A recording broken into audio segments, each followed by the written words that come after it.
আমরা ওখানে গিয়ে আপনাদের সাথে দাফনের পরে কথা বলবো।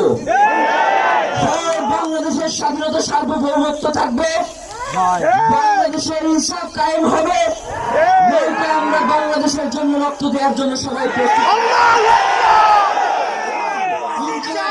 ব্যতীত কারো কোন প্রোপাগান্ডায় আপনারা কোন ধরনের সহিংসতার পথ বেছে নেবেন না।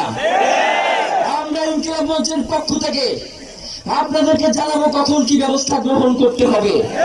আপনাদের সকলকে, এই লক্ষ লক্ষ মানুষকে, আজকে শরীফ ওসমান হাদির জন্য যারা এসেছেন, শহীদ শরীফ ওসমান হাদি, তাকে আমরা সবাই দোয়া করব এবং তার যে লড়াইয়ের পথ, তার যে সাংস্কৃতিক আন্দোলন, তার যেই আধিপত্যবাদের বিরুদ্ধে লড়াই, আমরা সকলে সেটাকে একসাথে প্রতিহত করব। জিন্দাবাদ, ইনকিলাব জিন্দাবাদ, নারা